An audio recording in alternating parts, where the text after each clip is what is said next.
الرحمن علم القرآن خلق الإنسان.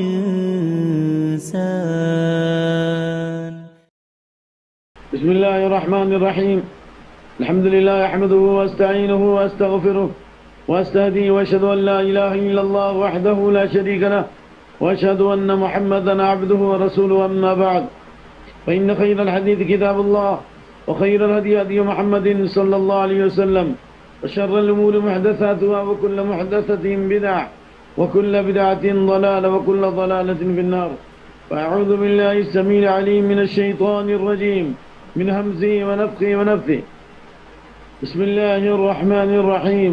أفرأيتم اللات والعزى ومناة الثالثة الأخرى.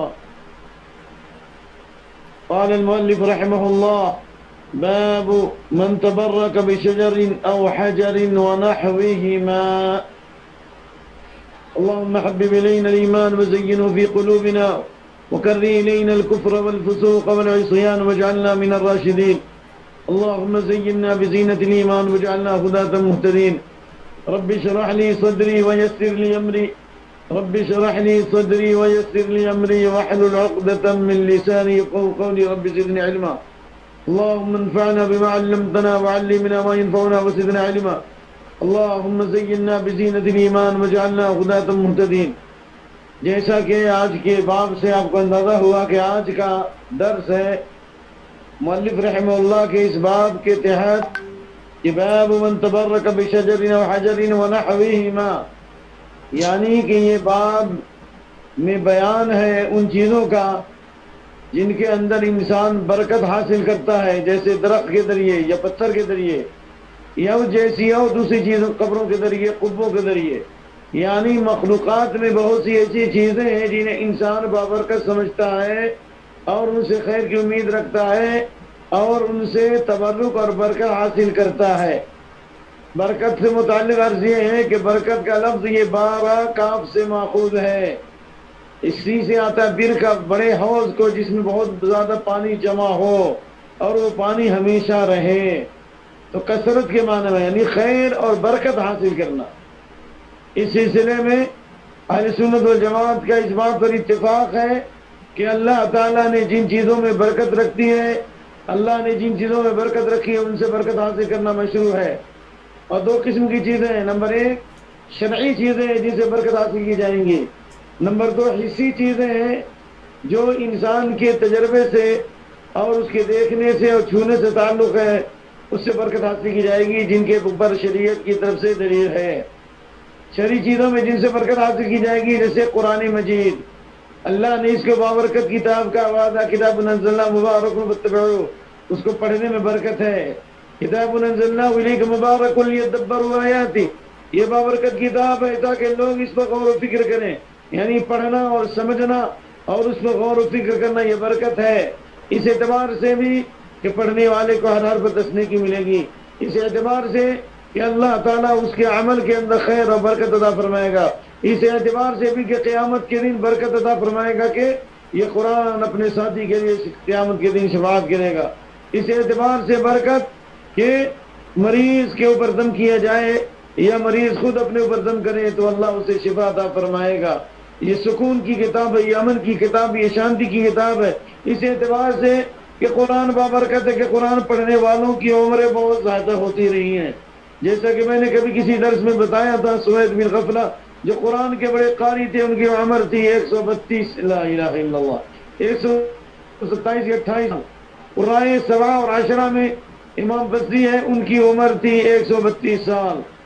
نافع کی عمر تھی 99 سال. قالون کی عمر تھی 100 سال اور عاصم کی عمر تھی 107 سال اور حفص کی عمر تھی 90 سال. شعبہ کی عمر تھی 98 سال. یعنی جیسی عمریں، یہ بڑے بڑے قاری تھے، بڑے بڑے دین کے پاسبان تھے اور قرآن کے عالم تھے. وہ اللہ نے ہر چیز میں برکت عطا فرمائی تھی، اس لیے کتابیں بابرکت کہا گیا، بابرکت کتاب. لیکن وہ برکت کا طریقہ جو شریعت نے بتایا اس کے مطابق برکت حاصل کرنی ہوگی. اپنی طرف سے کوئی نیا طریقہ نہیں بنانا ہوگا اور اپنی طرف سے کوئی نیا میٹر نہیں بنانا پڑے گا.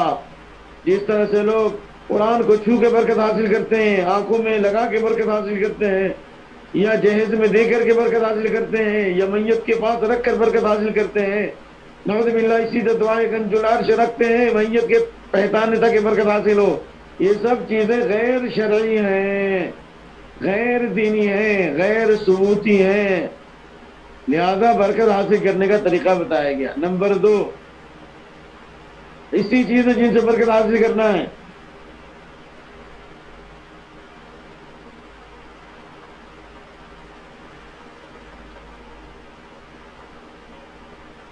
جیسے تعلیم دینا، دعا کرنا، اس سے برکت حاصل ہوتی ہے۔ ظاہر سی بات ہے، تعلیم جہاں دی جائے وہاں رحمت کے فرشتے آتے ہیں، ان کے لیے مغفرت کی دعائیں کرتے ہیں، اور اس کو جنت کا باغ کہا گیا ہے۔ اسی طرح دعا کے ذریعے سے خیر و بھلائی حاصل ہوتی ہے کہ اللہ کے نبی صلی اللہ علیہ وسلم جمعہ کا خطبہ دے رہے تھے، ایک دیہاتی آگے کہا یا رسول اللہ جعل عیال ہلک الاموال، بال بچے بھوکے ہیں اور مویشی ہلاک ہو رہے ہیں، بارش نہیں ہو رہی ہے، دعا کر دیجئے۔ آپ نے دعا فرمائی، مسلسل بارش ہوئی، یہ برکت ہے دعا کے ذریعے سے۔ اور بہت سے موقع پر لوگوں نے بارش کے لیے دعا کی، اللہ تعالیٰ سے کے دربار میں استسقاء کی نماز پڑھی تو اللہ نے خیر و برکت نازل کی۔ یہ حصی طور پر یہ چیز ہے۔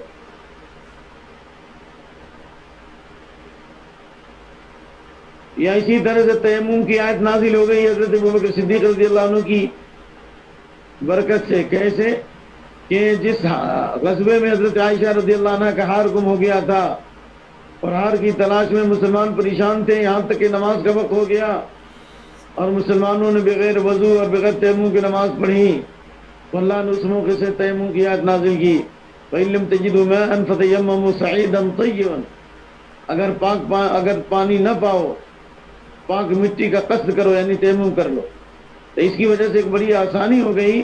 حضرت اسید بن حضیر نے کہا ما هذه بأول برکتکم یا آل ابی بکر، اے ابو بکر کے خاندان والو، یہ آپ سے پہلی برکت نہیں ہے، یعنی ان کے خلوص اور محبت اور دین سے تعلق کی بنیاد پر اللہ رب العالمین نے تیمم کی آیت نازل کی۔ یہ برکت اللہ کی طرف سے نازل ہوئی، لیکن سبب حضرت ابوبکر صدیق رضی اللہ عنہ اور ان کے خاندان کا خلوص اور تعلق مع اللہ اور اللہ رب العالمین کے ساتھ اخلاص تھا، تقوی تھا۔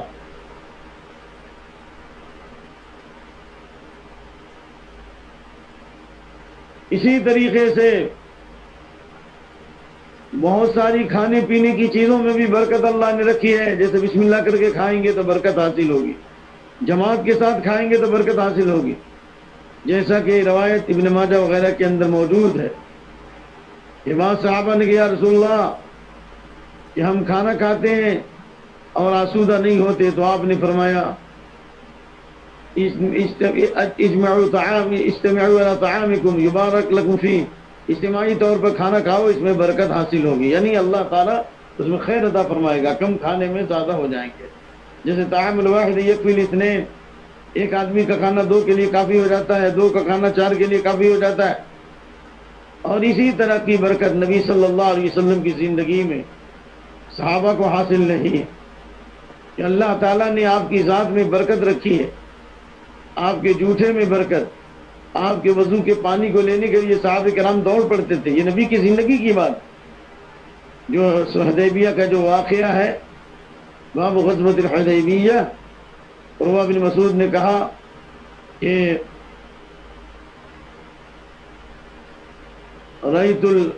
ما رأيت ملكا يعظم أصحابه ما يعظم أصحاب محمد محمدا والله لقد وفدت على الملوك وفدت على قیصر وکسریٰ والنجاشی، ہم نے بڑے بڑے شاہوں کو اور درباروں کو دیکھا اور ان کی شان کو دیکھا، قیصر و کسریٰ کو دیکھا، نجاشی کو دیکھا، لیکن کسی بھی بادشاہ کو نہیں دیکھا کہ ان کے حاشیہ بردار اور ان کے خدام ایسی تعظیم کرتے ہو جیسی تعظیم محمد کے ساتھی محمد کی کر رہے تھے صلی اللہ علیہ وسلم۔ اس میں سے یہ واقعہ موجود ہے، وَإِذَا تَوَضَّأَ كَادُوا يَقْتَتِلُونَ عَلَى وُضُوئِهِ، جب محمد وضو کرتے تو ان کے وضو کے پانی کو لینے کے لیے صحابہ کرام جنگ کرتے۔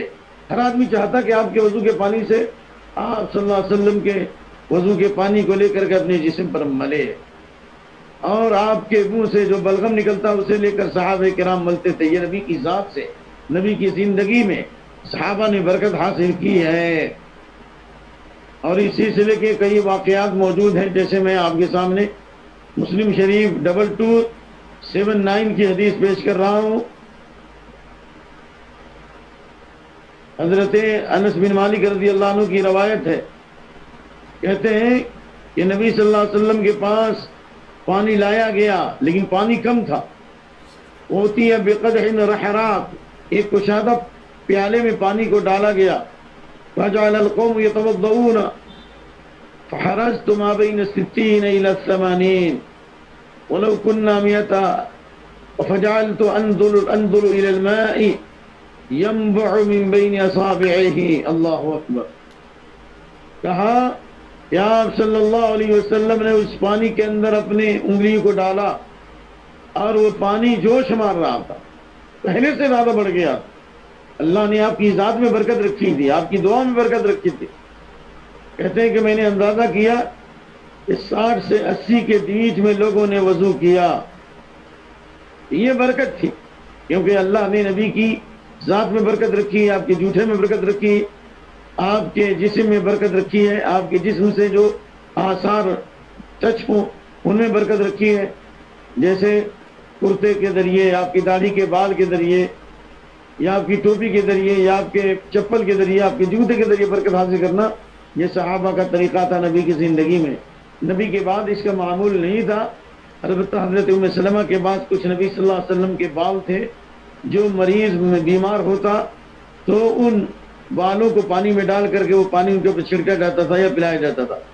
تو یہ نبی صلی اللہ علیہ وسلم کے آثار سے برکت حاصل کرنا یہ عام معمول تھا نبی کی زندگی میں، نبی کے بعد معمول نہیں تھا، لیکن وقتاً فوقتاً صحابہ نے اس پر عمل کیا، لیکن یہ نبی کی ذات کے ساتھ خاص۔ اسی طرح کی ایک حدیث اور سن لیجیے، حدیبیہ کے سال لوگوں کو سخت پیاس لگی، نہ لوگوں کے پاس پانی تھا پینے کے لیے اور نہ پانی تھا وضو کرنے کے لیے۔ سبحان اللہ، آپ صلی اللہ علیہ وسلم کے پاس پیتل کا ایک برتن لایا گیا اور آپ صلی اللہ علیہ وسلم نے اس میں اپنی انگلی مبارک رکھی، فجعل الماء يثور بين اصابعه، آپ کی انگلیوں کے درمیان سے پانی جوش مارتا تھا، امثال عیون، چشمے کی طرح سے، جس چشمہ جس سے پھوٹتا ہے اس سے جوش مارتا تھا۔ اللہ اکبر، اللہ اکبر۔ فشربنا وتوضانا، ہم نے پیا بھی اور ہم نے وضو بھی کیا۔ تو یعنی حضرت جابر سے سوال کیا راوی نے کہ کم کنتم، آپ کی تعداد کتنی تھی؟ تو کہا کہ لو کننا 100 الف لکفانا کننا 15 100، یعنی اگر ہم 1,00,000 بھی ہوتے تو وہ پانی کافی ہو جاتا اسی برکت سے، لیکن ہماری تعداد حدیبیہ کے موقع پر 1500 کے قریب تھی، یعنی 1400 یا بعد میں 1500 کہا۔ جنہوں نے کسر کو چھوڑا انہوں نے 15 کہا، جنہوں نے کسر کو جوڑا کسر رکھا انہوں نے 1400 کہا۔ بخاری شریف حدیث نمبر 3576 نمبر کی روایت ہے۔ تو یہ نبی صلی اللہ علیہ وسلم کی زندگی میں برکت حاصل کی، نبی کی ذات سے، آپ کی دعاؤں سے، آپ کے آثار سے، لیکن یہ مستقل دین نہیں ہے۔ نبی صلی اللہ علیہ وسلم کی وفات کے بعد حضرت عمر رضی اللہ عنہ نے اس درخت کو کٹوا دیا جو مصنف ابن شیبہ اور امام حاکم نے اسے صحیح کہا، امام مذہب نے موافقت کی۔ اس درخت کے نیچے نبی صلی اللہ علیہ وسلم نے بیعت لیا تھا۔ جب لوگوں نے نماز پڑھنا شروع کیا تو حضرت عمر رضی اللہ عنہ اس ڈر سے کہ لوگ کہیں شرک اور بت پرستی کا اڈا نہ بنا لے اس درخت کو کاٹ دیا۔ یا اسی طرح حضرت عمر رضی اللہ عنہ نے دیکھا کہ بعض مقامات پر لوگ نماز پڑھ رہے ہیں تو کہا کہ اس کے بارے میں بتاؤ، تو کہا یہاں پر نبی نے نماز پڑھی تھی۔ آپ نے فرمایا تم سے پچھلی امت ہلاک ہو گئی انبیاء کے آثار کی وجہ سے، نماز کا وقت جہاں ہو جائے نماز پڑھ لو نہیں تو چھوڑ دو۔ یعنی یہ اتفاقی واقعہ، نماز کا وقت ہو گیا آپ نے پڑھی، لیکن جن کو نبی صلی اللہ علیہ وسلم نے مستقل شریعت کی روح قرار دی ہے، جیسے حجر اسود، حجر اسود میں برکت نہیں ہے، لیکن حجر اسود کے چھونے میں شرعی طور پر جو برکت ہے اس طرح سے برکت حاصل کی جائے گی۔ اس عقیدے سے نہیں کہ وہ گناہ کو کھینچتا ہے اور ہم جو ہے گناہ سے پاک ہو جاتے ہیں، یہ نہیں ہے، بلکہ یہ ہے کہ اللہ نے اس پتھر کو اتارا، حجر اسود اور مقام ابراہیم کا پتھر، جس کے بارے میں حدیث ہے نزل الحجر الاسود من الجنہ یا ان الرکن والمقام یاقوتان من یواقیت الجنہ، جنت کے قیمتی پتھروں میں سے تھے۔ اگر اللہ تعالیٰ ان کی روشنی کو نہیں بجھاتا تو مشرق اور مغرب روشن ہو جاتے، اللہ نے اس کی روشنی بجھا دی ہے۔ یا اسی طریقے سے حجر اسود یہ برف سے زیادہ سفید اور دودھ سے زیادہ اجلا تھا، انسان کے گناہوں سے کالا ہو گیا۔ تو جو آدمی بھی حجر اسود کو چھوئے گا قیامت کے دن، یہ حجر اسود اس کے بارے میں گواہی دے گا۔ اور لہ لسانان و عینان تبصران، دو آنکھیں ہوں گی اور دو زبان ہوگی، جس نے بھی حق کے ساتھ چھوا ہے یہ حجر اسود اس کی گواہی دے گا۔ تو یہ برکت اس اعتبار سے ہے کہ ہم اللہ کی عبادت کرتے ہیں، اس کو چھو کر اللہ کے حکم کی تابعداری، نہیں ہے کہ اس کے اندر نفع نقصان ہے، ہرگز نہیں۔ اس لیے حضرت عمر رضی اللہ عنہ نے جو چھوا تو کہا عالم انک حجر، میں جانتا ہوں کہ تو پتھر ہے، لا تنفع ولا تضر، نہ تو نفع دے سکتا نہ نقصان۔ لولا انی رأیت رسول اللہ صلی اللہ علیہ وسلم یقبلک ما قبلتک، اگر میں اللہ کے نبی صلی اللہ علیہ وسلم کو چھوتے ہوئے نہیں دیکھتا تو میں تجھے استلام نہیں کرتا۔ تو خلاصہ یہ ہوا کہ حجر اسود کو چھونے میں برکت ہے، لیکن برکت اس اعتبار سے نہیں ہے کہ ہم اپنے عقیدے کو بنا لیں، بلکہ اس لیے کہ اللہ تعالیٰ نے اسے جنت سے نازل فرمایا اور ہم اسے طواف کے اندر چھوتے ہیں، کیونکہ نبی صلی اللہ علیہ وسلم نے وہاں سے طواف شروع فرمایا۔ اس کے علاوہ نفع نقصان کے اعتبار سے برکت حاصل نہیں کی جا سکتی، یہ شرک اور کفر کا دروازہ ہے، اس لیے مؤلف رحمہ اللہ نے اس باب کو یہاں پہ ذکر کیا ہے۔ اب تک تو تمہید تھی، اصل کتاب کی طرف آئیے۔ امام محمد بن عبد الوہاب نے باب باندھا رحمہ اللہ، باب من تبرک بشجر او حجر نحوہما، یہ باب ہے اس بیان میں کہ جس نے درخت سے یا پتھر سے یا ان جیسی چیزوں سے، یعنی قبروں سے، درگاہوں سے، مزاروں سے یا اس قبوں سے برکت حاصل کی۔ یہ اس سلسلے میں جو آیات انہوں نے ذکر کیے ان آیتوں پر غور کیجیے۔ افرأیتم اللات والعزى ومناة الثالثة الأخرى، جی لات اور عزہ کے بارے میں تمہارا کیا خیال ہے؟ لات اور عزہ اور منات یہ تین بت تھے، مشرکین کفار ان کی پرستش کرتے تھے، ان سے برکت حاصل کرتے تھے، ان سے بارش طلب کرتے تھے اور اپنی قربانیاں ان کے پاس کرتے تھے اور جانوروں کو اس کے پاس ذبح کرتے تھے، اور یہ عقیدہ رکھتے تھے کہ یہاں پر اگر برکت حاصل کریں گے تو ہمارا کام ہو جائے گا۔ جس طرح مسلمانوں کا عقیدہ ہے کہ خاک مدینہ میں شفا ہے، تو مدینے کی مٹی کو چھوتے ہیں یا اس کو لے جاتے ہیں اور اسے آنکھوں میں لگاتے ہیں۔ نعوذ باللہ، یہ تھوڑی نا مطلب ہے، اگر ایسا ہوتا تو مدینے میں مٹی ہی نہیں رہتی، سارے صحابہ مٹی ہی تقسیم کرتے رہتے، اور جہاں جہاں اسلام کی تبلیغ کے لیے صحابہ گئے سب مدینے کی خاک کو لے لے کر کے چلے جاتے، نہیں جاتے بھائی؟ شام، مصر، یمن اور دنیا کے مختلف خطوں میں گئے، سندھ کے ساحل تک مسلمان گئے، اسلام کے بڑے بڑے داعی گئے، سب کے سب لے جاتے۔ قربت ارضنا بریقت بعضنا یشفى سقیمنا باذن ربنا سے جو لوگ دلیل پکڑتے ہیں ہمارے زمین کی مٹی اور ہمارا تھوک ملا دیا جائے تو مریض کو شفا ہوتی ہے اللہ کے حکم سے، تو ہماری مٹی سے مراد صرف اور صرف مدینے کی مٹی نہیں ہے، ورنہ حدیث ہے کہ میرے لیے پوری روئے زمین کو مسجد بنا دی گئی اور مسجد اور اس کو پاکی حاصل کرنے کا ذریعہ بنا دیا گیا۔ تو یہ صرف مدینے کی مٹی کے لیے خاص نہیں بلکہ تمام جگہوں کے لیے ہے، تمام جو، اور ہمارے صفوں کو فرشتوں کی صف کی طرف بنایا گیا، تو ہمارے سب سے مراد تمام مسلمانوں کے سب، چاہے مدینے میں ہو یا غیر مدینے میں ہو، قیامت تک۔ اس لیے خاک مدینہ میں شفا ہے، یہ عقیدہ جو ہے بدعی عقیدہ ہے، کم سے کم بدعت ہے اس کے اندر، لہذا اس عقیدے سے بچنا چاہیے۔ تو لات اور عزہ کے اندر، تو لات یہ بھی قبر تھا جس کی پرستش ہونے لگی برکت حاصل کرتے کرتے طائف کے اندر، اور عزہ بھی ایک بت تھا جس کا بیان آئے گا، منات بھی ایک بت تھا۔ آئیے ذرا سا اس بارے میں تھوڑی گفتگو کرتے ہیں، 2 منٹ ٹھہریے۔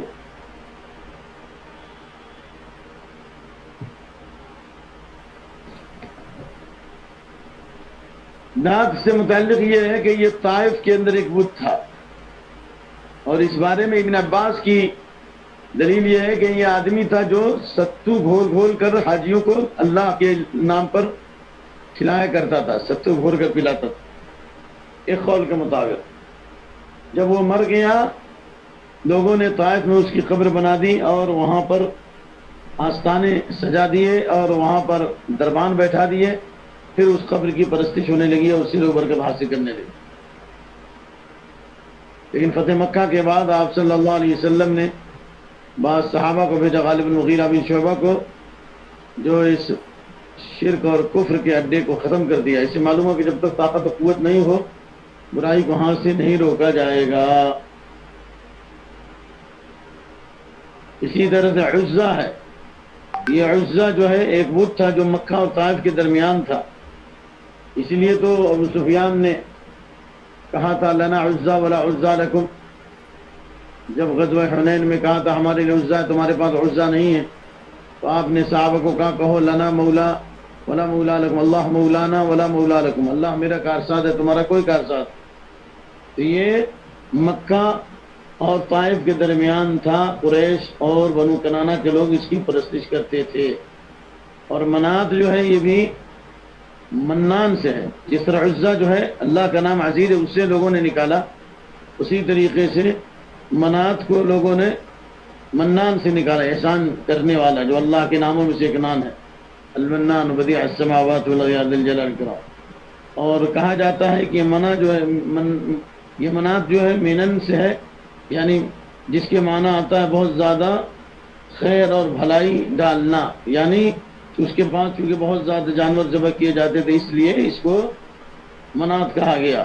یہ مکہ اور مدینہ کے درمیان ایک بت تھا، حذیل اور خزاعہ کے لوگ اس کی پرستش کرتے تھے، اور مدینہ جس کا پرانا نام یثرب تھا وہاں کے اوس اور خزرج کے لوگ اس کی تعظیم کرتے تھے اور حج کے لیے اس کا احرام باندھتے تھے، شریعت میں اس سے منع کیا گیا۔ ومناۃ الثالثۃ الاخری، تیسرا جو معبود ہے، ان تمام کو باطل قرار دیا گیا، اور اللہ نے کہا لکم الذکر ولہ انثی، کیا تمہارے لیے مذکر ہے اور اللہ کے لیے انثی ہے؟ کیونکہ یہ منات بھی مؤنث، لات بھی مؤنث اور عزا بھی مؤنث استعمال کیا گیا۔ کیوں؟ اس لیے کہ وہ مذکر کو پسند کرتے تھے اپنے لیے اور مؤنث کو اللہ کے لیے پسند کرتے، نعوذ باللہ۔ اس لیے کہ وہ کہتے تھے کہ بیٹے ہوں تو میرے لیے، اور فرشتے اللہ کی بیٹیاں اللہ کے لیے بیٹیاں ٹھہراتے تھے۔ تو اللہ نے فرمایا قریب ہے کہ آسمان پھٹ جائے، زمین شق ہو جائے کہ اللہ کی طرف ایسی باتیں منسوب کرتے ہو؟ سبحان اللہ، اللہ پاک اور بے عیب ہے۔ تو اللہ تعالیٰ نے اسے باطل قرار دیا، کیوں؟ اس لیے کہ ذالک بان اللہ هو الحق وان ما يدعون من دونه والباطل، اس لیے کہ اللہ تعالیٰ ہی حق ہے اور اللہ کے علاوہ جن کی عبادت کرتے ہیں وہ کیا ہے؟ وہ سب کے سب باطل ہے۔ وان اللہ العلی الکبیر، اور اللہ رب العالمین علی کبیر، بہت بلند و بالا ہے۔ پھر اللہ نے فرمایا تلک اذن قسمۃ ضیزیٰ، یہ بہت تقسیم، بہت ظلم کی تقسیم، کہ لڑکوں کو تم کہو کہ لڑکوں کے مالک ہم ہیں، اور عورتوں کو، لڑکیوں کو اللہ کی طرف منسوب کرو، نعوذ باللہ۔ اللہ پاک و بیعیب ہے، اگر ظلم تم سے تو ظلم کرنا ہی تھا تو اتنا بڑا ظلم نہیں کہ اللہ تعالیٰ کے ساتھ اتنا بڑا ظلم اور اللہ کی توحید۔ اس لیے اللہ تعالیٰ نے اسے سخت غضب اور غصے کا سبب قرار دیا ہے، اور اللہ تعالیٰ کی لعنت اور پھٹکار کا سبب ہے کہ بندہ اللہ کی تعظیم نہ کرے۔ اور آج بھی جو لوگ درگاہوں اور مزاروں پہ جاتے ہیں وہاں بھی ان کی قبر کی مٹیوں سے برکت حاصل کی جاتی ہے، اور وہاں پر بہت ساری تبرکات تقسیم ہوتی ہے، شیرنی کی تقسیم ہوتی ہے، مٹھائی تقسیم ہوتی ہے، نعوذ باللہ من ذالک۔ یہ سب حرام اور ناجائز ہے، اس میں کوئی برکت نہیں ہے۔ برکت یہ کہ انسان صاف ستھرا رہے اور بسم اللہ کر کے کھائے، دائیں ہاتھ سے کھائے۔ کوئی انسان جب بائیں ہاتھ سے کھاتا ہے تو شیطان بھی بائیں ہاتھ سے کھاتا ہے، شیطان اس کے ساتھ شریک ہو جاتا ہے۔ اس لیے اللہ نے فرمایا انہی الا اسماء سمیتموها انتم وآباؤکم، یہ وہ نام ہے جن کو تم نے، تمہارے باپ دادوں نے گڑھا ہے۔ ما انزل اللہ بہا من سلطان، اللہ نے اس بارے میں کوئی دلیل نازل نہیں کی ہے۔ تو یہ اس تعلق سے ہوا۔ اور اس بارے میں ایک جو حدیث ہے، انشاءاللہ اس پر مزید گفتگو ہوگی، لیکن وہ حدیث بھی سن لیجیے۔ ابو واقد لیثی جو ابھی نئے نئے مسلمان ہوئے تھے، وہ بیان کرتے ہیں کہ ہم لوگ نبی صلی اللہ علیہ وسلم کے ساتھ حنین کے لیے نکلے، یعنی فتح مکہ کے بعد سن 8 ہجری میں۔ وَنَحْنُ حُدَثَاءُ عَهْدٍ بِكُفْرٍ، ابھی ہم ایمان لائے تھے، یعنی کفر سے ہمارا زمانہ قریب تھا، ابھی ہماری تربیت نہیں ہوئی تھی، دینی اور ایمانی اور اخلاقی مکمل تربیت نہیں ہوئی تھی۔ یعنی صحابہ کرام ایک ہی دفعہ فرشتہ صفت نہیں بن گئے، آہستہ آہستہ محنت کرتے کرتے، دین سیکھتے سیکھتے ان کی زندگی میں تبدیلی آئی۔ کہا کہ وَلِلْمُشْرِكِينَ سِدْرَةٌ، مشرکوں کے پاس ایک بیر کا درخت تھا، یعکفون عندہا، جہاں وہ ٹھہرتے تھے، وَيَنُوتُونَ بِأَسْلِحَتَهُمْ، اور اپنی تلواروں کو لٹکاتے تھے، یعنی اس سے برکت حاصل کرتے تھے۔ جس طرح آج بھی بعض ملکوں کے اندر بعض درخت ہیں جن کے بارے میں عقیدہ تھا کہ جو اس درخت کو کاٹے گا وہ مر جائے گا، وہ ڈوب جائے گا، میں تو اس کی ذمہ داری نہیں لیتا اگر کچھ ہوا تو۔ چنانچہ اس ملک کے بڑے بڑے موحدین نے دن دھاڑے اس درخت کو کاٹا، توڑا، ٹکڑے ٹکڑے کر دیا، پانچ پانچ کر دیا، کچھ نہیں ہوا۔ یہ شرکیہ کفریہ عقیدہ ہے۔ شیخ محمد بن عبد الوہاب کے زمانے میں بعض ایسے درخت جسے عورتیں چمٹ کر کے برکت حاصل کرتی تھی، اور یہ عقیدہ رکھتی تھی کہ نفع نقصان کا مالک ہے۔ چنانچہ وعینہ کے اندر جو امیر تھے عثمان بن معمر، شیخ محمد بن عبد الوہاب نے ان کے ساتھ ایگریمنٹ کیا کہ اس درخت کو کاٹا جائے، چنانچہ جب درخت کو کاٹنے کے لیے گیا تو لوگ یہ سمجھ رہے تھے کہ کوئی بڑی آفت مصیبت آئے گی، لیکن کچھ نہیں ہوا، بس ایک شیطانی آواز آئی، بس ختم۔ خلاصہ یہ ہوا کہ یہ عقیدہ جو کفار اور مشرکین کا آج مسلمانوں کا بھی بن گیا ہے، اور مسلمانوں کی اکثریت اسی طرح کے توہمات میں، خرافات میں مبتلا ہو گئی ہے، جس کے بارے میں اللہ کے نبی صلی اللہ علیہ وسلم میں حدیث ہے، لا تقوم الساعة حتى تلحق قبائل من امتی بالمشرکین، قیامت قائم نہیں ہوگی یہاں تک کہ میری امت کے بڑے بڑے قبیلے مشرکوں سے مل جائیں گے، حتى تعبد فئام من امتی الاوثان، یہاں تک میری امت کے بڑے بڑے قبیلے بت پرستی کریں گے۔ یہاں قبروں کی، درختوں کی، شجر کی عبادت نہیں ہو رہی ہے، جس طرح شرمگاہ کی پوجا غیر مسلم کر رہے ہیں۔ بر صغیر ہند و پاک میں بعض ایسے علاقے ہیں جہاں مسلمان بھی اس کی پوجا کر رہے ہیں، نعوذ باللہ، عقل ماری گئی ان کی۔ آج جنتی دروازہ بھی ہو گیا جہاں ڈنڈے برس رہے ہیں۔ یہ جنتوں میں تو ڈنڈے نہیں ہوں گے، تم ڈنڈے کھاتے رہے ہو اور پھر بھی جنتی کہتے ہو۔ یہ تو فتنے اور فساد کا بازار گرم، یا تو لونڈے چھوڑنے وہاں پہ جا کر کے خرافات کرتے ہیں، پھر بھی ہماری عقل ماری گئی، ہم ہوش کے ناخن نہیں لے رہے ہیں۔ کب آئے گا ہوش؟ اس کی سب سے بڑی وجہ یہ ہے کہ ہم نے قرآن کو پڑھنا چھوڑ دیا ہے، حدیث کو پڑھنا چھوڑ دیا ہے، کتاب التوحید کا مطالعہ کرنا چھوڑ دیا ہے، اصول الثلاثہ پڑھنا چھوڑ دیا ہے، قواعد اربعہ چھوڑ دیا ہے، دین کی 3 بنیادی باتیں پڑھنا چھوڑ دی ہیں۔ اس لیے یہاں بھی دیکھیے کہ مشرکین بیری کے درخت پر اپنی تلواروں کو لٹکاتے تھے اور برکت حاصل کرتے تھے، اور اس کا نام تھا ذات و انواد، بابرکت لٹکانے کی جگہ۔ ومرنا بسدرتین، ہم اس بیری کے درخت سے گزرے، ہم نے کہا یا رسول اللہ اجعل لنا ذات انواط کما لہم، ذات و انواط، ہمارے لیے بھی ایسے لٹکانے کی جگہ متعین کر دیجئے جس طرح ان کے پاس ہے۔ آپ نے فرمایا اللہ اکبر، تعجب کا اظہار کیا، اللہ پاک اور بے عیب ہے، اللہ بہت بڑا ہے۔ ان سنن، یہ تو وہی طریقے ہیں جو پچھلی امتوں نے ان غلط طریقوں کو رائج کیا۔ تم نے وہی بات کہی جو بنی اسرائیل نے کہی، قسم اس ذات کی جس کے ہاتھ میری جان ہے، بنی اسرائیل نے موسیٰ سے کہا تھا اجعل لنا الہا کما لہم آلہہ، جس طرح ان کے پاس معبود ہمارے لیے بھی معبود بنا دے۔ یعنی وجاوزنا ببنی اسرائیل البحر فاتوا علی قوم یعکفون علی اصنام لہم، جب اللہ نے فرعون اور اس کے ظلم سے نجات دیا اور دریا پار کرا دیا، ایک قوم کے پاس سے آئے جو قوم بت پرست تھی اور بتوں کے پاس ٹھہرتی تھی اور ان سے برکت حاصل کرتی تھی، تو موسیٰ علیہ السلام کی قوم نے بھی کہا کہ اجعل لنا الہا کما لہم آلہہ، جس طرح ان کے پاس معبودان ہیں ہمارے لیے بھی چھوٹے چھوٹے درگاہی، مزاری اور معبودان ٹھہرا دیجیے۔ موسیٰ نے کہا تھا انکم قوم تجہلون، تم لوگ جاہل قوم ہو۔ تو یہاں بھی آپ نے فرمایا کہ موسیٰ کی قوم نے بنی اسرائیل کہا موسیٰ علیہ السلام سے اجعل لنا الہا کما لہم آلہہ، جس طرح ان کے پاس معبود ہے ہمارے لیے بھی معبود بنا دیجیے تاکہ ہم برکت حاصل کریں۔ کہا انکم قوم تجہلون، تم لوگ جاہل قوم ہو۔ ان تمام باتوں کا خلاصہ یہ ہوا کہ مسلمان ہو کر بھی شرک کر سکتا ہے۔ یہ کہنا کہ مسلمان شرک نہیں کرے گا، یہ غلط بات ہے۔ اگر شرک نہیں کرے گا تو پھر آپ نے کیوں کہا شرک بیاد الامہ اخفی من دبیب النمل علی صفرۃ سوداء فی ظلمۃ اللیل، رات کے اندھیرے میں جس طرح چکنے پتھر پر چمٹی چلتی ہے، اس سے بھی ہلکے انداز میں سمت میں شرک داخل ہو جائے گا۔ اور برکت حاصل کرنا یہ مشرکین کا طریقہ رہا ہے، اگر مسلمان بھی کریں گے تو وہ بھی شرک کی طرف آہستہ آہستہ چلے جائیں گے۔ نمبر 3، مشرکوں کی مشابہت کا اختیار کرنا جائز نہیں ہے۔ من تشبہ بقوم فہو منہم، جو کسی قوم کی روش کو اپنائے گا اس کا شمار اسی میں ہو جائے گا۔ قیامت کے دن انہی کے ساتھ اٹھائے جائیں گے، جیسا کہ اس سے پہلے بھی بتایا گیا لا یشبہ الذی حتی تشبہ القلوب القلوب، جب کسی قوم کے کریکٹر کو، اس کے چال ڈھال کو اور اس کی روش کو اور اس کے تہذیب کو اپنایا جائے گا تو مسلمانوں کے اندر بھی ان کی بیماریاں، شرک اور بدعات اور کفر کے جراثیم تلاش کر جائیں گے۔ جب تک مسلمان قرآن و سنت پہ چل رہے تھے امن اور شانتی تھی، اور جب سے مسلمانوں نے غیر قوموں کی نقاری کرنا شروع کر دیا، ہم نے سکون سے محروم ہو گئے اور شرک اور بدعات ہمارے گھروں میں داخل ہو گئے۔ برتھ ڈے منایا جا رہا ہے اور اسی طرح کتنے ڈے منائے جا رہے ہیں، لیکن شریعت ڈے کہاں ہے، قرآن ڈے کہاں ہے، حدیث ڈے کہاں ہے؟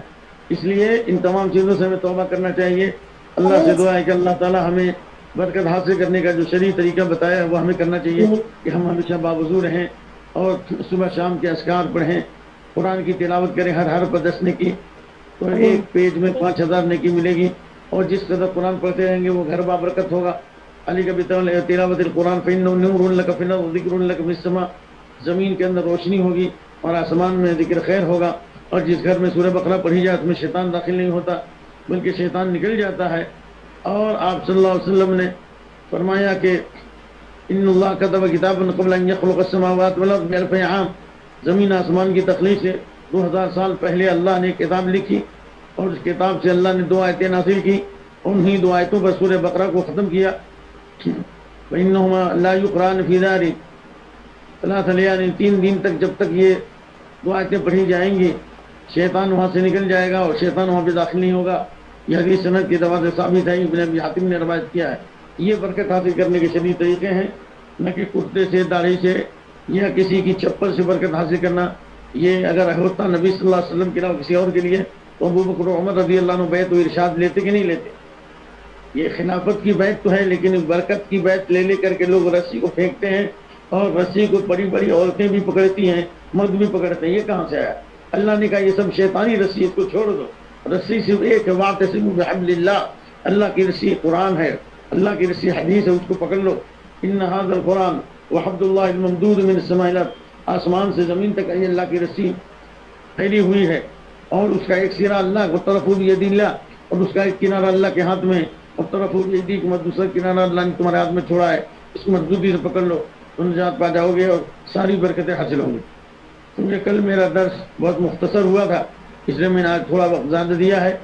ایسے اس میں موضوع پر مزید تفصیل کی گنجائش باقی ہے، اور اس تعلق سے مزید معلومات فراہم کرنے کی گنجائش باقی ہے، ضرورت کے مطابق بولا جائے گا انشاءاللہ۔ اقول قولی ھذا واستغفر اللہ لی ولکم ولسائر المسلمین فاستغفروہ انہ هو الغفور الرحیم۔ السلام علیکم ورحمۃ اللہ وبرکاتہ۔